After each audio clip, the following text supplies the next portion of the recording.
নমস্কার, কেমন আছো তোমরা সবাই? আশা করি তোমরা সবাই খুব ভালো আছো আর আমিও খুব ভালো আছি। আমার চ্যানেলে তোমাদের সকলকে জানাই স্বাগত। আজ রবিবার বিকেল 5:30 মতো বাজে। বেরিয়ে পড়েছি আবারও, যাচ্ছি আজ হালিশহরে রানী রাসমণির ঘাট সংলগ্ন একটি মন্দিরে। আর এই যে ব্রিজটা, এটি হলো ঈশ্বরগুপ্ত সেতু, যা কল্যাণী ব্রিজ নামে পরিচিত।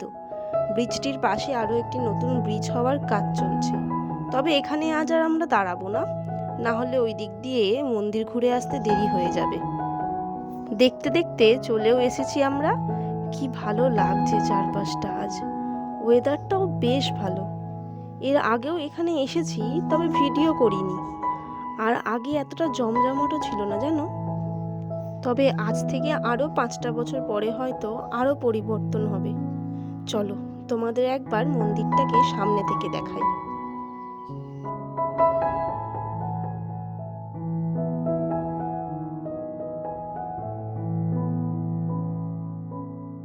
চলো তাহলে মন্দিরের ভিতরটাই যাওয়া যাক, তোমাদেরও একবার পুরো মন্দিরটা ঘুরে দেখাই। এখানে আসার মূল আকর্ষণটাই হলো এই মন্দিরটা। এই যে যাচ্ছি, এটা হলো মন্দিরের পিছনের অংশ। আর এই পিছনের অংশেই রয়েছে সিঁড়ি, আর এই সিঁড়ি দিয়ে উঠেই সমস্ত দর্শনার্থীরা ঠাকুর দর্শন করে। তবে বয়স্কদের কাছে বিষয়টা একটু কঠিনই হয়ে পড়ে। কি অসম্ভব সুন্দর দেখতে, তাই না? এটি হলো একটি দক্ষিণা কালী মন্দির। মন্দিরটা অনেকটা দক্ষিণেশ্বরের কালী মন্দিরের আদলে তৈরি। চলো একবার ওপরটায় যাই। এলাকাটি নিচু হওয়ার কারণে অল্প বৃষ্টিতেই এখানে বন্যা হয়ে যায়, তাই হয়তো ঠাকুরটিকে দ্বিতলে রাখা। মন্দিরের চারিধারেই রয়েছে সরু মতো ব্যালকনি, আর এই ব্যালকনি দিয়ে হেঁটেই মন্দিরের চারিধার আমরা দর্শন করব। মন্দিরের রং ও কারুকার্যে আমি যেন মুগ্ধ হয়ে পড়েছি।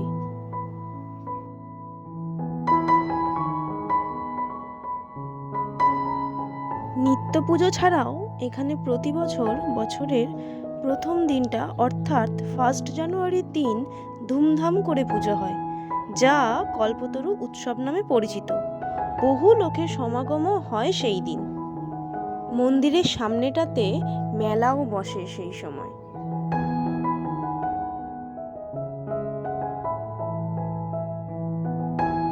দাঁড়াও তোমাদের ঠাকুরটাকে সামনে থেকে দেখাই।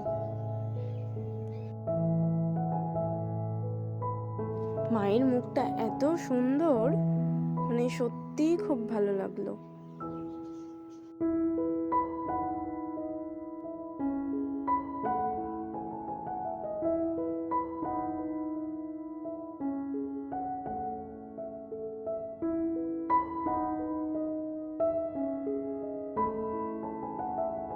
কি সুন্দর মাধবীলতা ফুলের এই গাছটা হয়েছে দেখো। এইটুকু গাছে কত ফুল ফুটেছে। বর্ষার জল পেয়ে গাছেরাও যেন তাদের প্রাণ ফিরে পায়।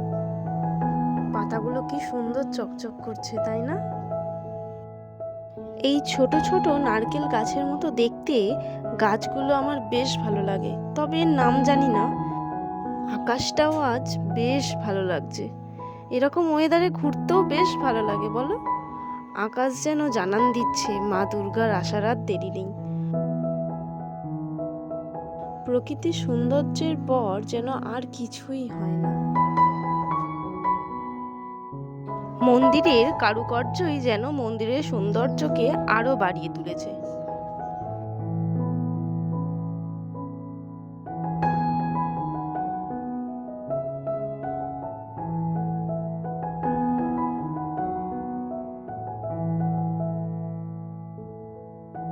কালী মন্দিরটির পাশেই রয়েছে একটি শিব মন্দিরও।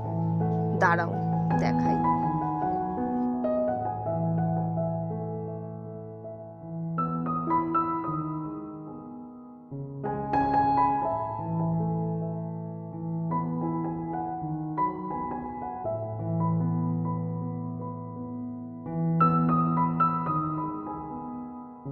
মন্দির থেকে নামতেই সামনে যে ওই চালাঘরটি দেখতে পাচ্ছ, ওইখানটায় ওই কল্পতরু উৎসবের সময় যজ্ঞ করা হয়।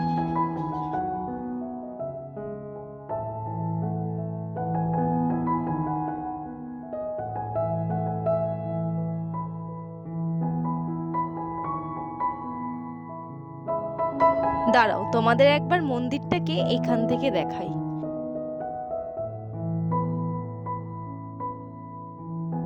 কি সুন্দর লাগছে, তাই না? চলো একটু গঙ্গার পাড় দিয়ে ঘুরে আসি।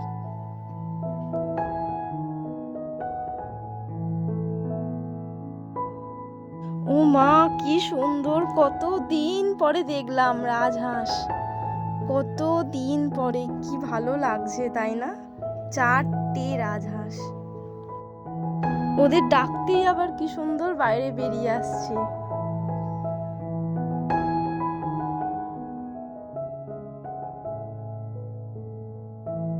বেশ ভালো লাগলো, কতদিন পরে রাজহাঁস দেখলাম। আর হ্যাঁ, মন্দিরটা কিন্তু দুপুর 1টা থেকে বিকেল 4টে অবধি বন্ধ থাকে। তো তোমরা যদি কেউ আসো তো এই সময়টা একটু অ্যাভয়েড করেই এসো। চলে এসছি গঙ্গার পাড়ে। তবে এখন দেখছি এখান থেকে কিছুক্ষণের গঙ্গা ভ্রমণের জন্য নৌকার ব্যবস্থা করা হয়েছে। তবে কত কি ভাড়া বলতে পারবো না, কোনো ফিক্সড রেট নেই। গঙ্গার পাড় থেকে আকাশটাকে কি ভালো লাগছে দেখো, তাই না?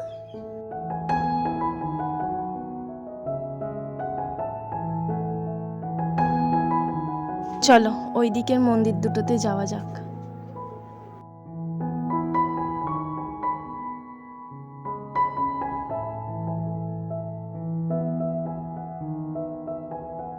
গঙ্গার ধারেই রয়েছে ঘুরতে আসা দর্শনার্থীদের জন্য টুকিটাকি কিছু খাবারের দোকান। আর এই সামনেটাতেই রয়েছে রানী রাসমণির ঘাট।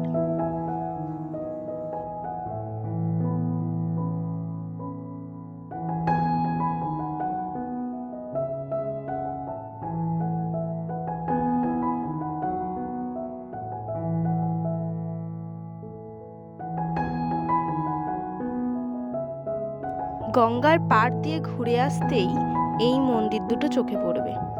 চলো এই মন্দিরটাও তোমাদের ঘুরিয়ে দেখাই। চলো তাহলে ভেতরটাই যাই। কি সুন্দর পরিষ্কার পরিচ্ছন্ন করে রাখা দেখো। মন্দিরে ঢুকতেই চোখে পড়বে এই ছবিটা। ছবিটি বিষ্ণুদেবের। আর বাঁদিকের প্রথমেই রয়েছে বজরংবলী দেবের একটি মূর্তি, আর তারপরেই রয়েছে রাম, লক্ষ্মণ আর সীতা। আর তার ঠিক পিছনেই রয়েছে মহাদেব আর পার্বতীর একটি ছবি। আসলে খুব ভয় পাচ্ছি, যদি একটুখানি কেউ এসে কিছু বলে যে ক্যামেরা অ্যালাউ নেই, কেন ক্যামেরা করছো, এই সমস্ত কিছু নিয়ে খুব ভয় লাগে। যদি কেউ একটু বকাবকি করে, সে যাই হোক, তবে ক্যামেরা অ্যালাউ ছিল। আমি খামোকাই একটু ভয় পাচ্ছিলাম। বাহ, কি ভালোটাই না লাগছে না? শিবলিঙ্গটা পুরোটাই ফুল দিয়ে সাজানো গোছানো। দাঁড়া ওই দিকটা দিয়ে দেখাই।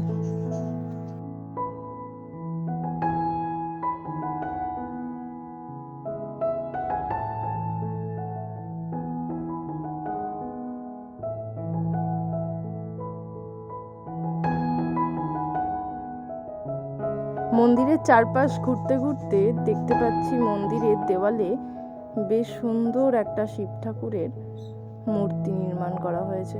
বেশ ভালো লাগছে না? দেখো মূর্তিটা কি ভালোটাই না লাগছে। আবার মন্দিরের ঠিক পাশেই রয়েছে একটি আশ্রম। এখানে প্রতি সোমবার সম্পূর্ণ বিনামূল্যে দুপুর 12টা থেকে 2টো পর্যন্ত অন্নপ্রসাদ দেওয়া হয়। অন্নপ্রসাদের মধ্যে থাকে ভাত, ডাল, একটি সবজির তরকারি আর পায়েস। শিব মন্দিরটি ঘুরে আসতেই মনে পড়ল, পাশের এই ঘরটিতে কে আছে দেখলাম না তো। তবে দেখার পরে এনাকে আর চিনতে পারলাম না। তোমাদের কারোর জানা থাকলে জানিও। এখান থেকে মন্দির দুটো একবার দেখাই। দেখো কি দারুণ লাগছে মন্দির দুটোকে। চারিদিকটা এত সুন্দর সাজানো গোছানো, যা দেখে সত্যিই খুব ভালো লাগলো। অসম্ভব সুন্দর কাটলো আজকের দিনটা। তো চলো তাহলে এবার এখান থেকে বেরিয়ে পড়বো। মন্দির ঘোরাও আমাদের হয়ে গেছে। যাব এখন একটুখানি ফুচকা খেতে। সামনেই যে ফুচকা পাড়া, ফুচকা পাড়ায় আসবো আর ফুচকা খাবো না তা হয় নাকি? চলো চলেও এসেছি এখন আমরা ফুচকা পাড়ায়। তো জানো তো এখানে ফুচকার স্পেশালিটি হচ্ছে 10 টাকার, এখন 10টা দেয়, তবে আগে 10 টাকার 15টা দিত, তারপর 12টা, তারপর এখন কমে গেছে 10টা। তো আরও একটা স্পেশালিটি হচ্ছে ফুচকা এখন এখানে পেঁয়াজ দেয়, এখন বলে নয়, আগে থেকেই দিত। ওরা ফুচকার আলুটা মাখেই হচ্ছে পেঁয়াজ দিয়ে, কাঁচা পেঁয়াজ দিয়ে ফুচকার আলু মাখে, যা একদম অন্য ধরনের একটা টেস্ট আসে, খেতেও কিন্তু বেশ লাগে ভালো। তবে এখন যেহেতু শ্রাবণ মাস পড়ে গেছে, তো এখন পেঁয়াজ দিয়ে মাখছে না। আর হ্যাঁ, তোমাদের আরও একটা কথা বলে রাখি, এখানে বিভিন্ন ধরনের ফুচকা পাওয়া যায়। ফুচকা খাওয়া আমাদের কমপ্লিট, ফুচকা খেয়ে আবারও আমরা বেরিয়ে পড়েছি বাড়ি যাওয়ার উদ্দেশ্যে। এখান দিয়ে বাড়ি অনেকই দূর, তো সময় লাগবে অনেকটাই, তাই আরোই বেরিয়ে পড়লাম। চলো তাহলে আজকের ব্লগটা এখানেই শেষ করছি। কেমন লাগলো অবশ্যই জানিও। ভিডিওটা ভালো লেগে থাকলে অবশ্যই চ্যানেলটাকে সাবস্ক্রাইব করে লাইক দিতে ভুলো না। আর দেখা হবে খুব তাড়াতাড়ি নতুন কোনো একটি ব্লগে। সবাই খুব ভালো থেকো, সুস্থ থেকো আর সাবধানে থেকো।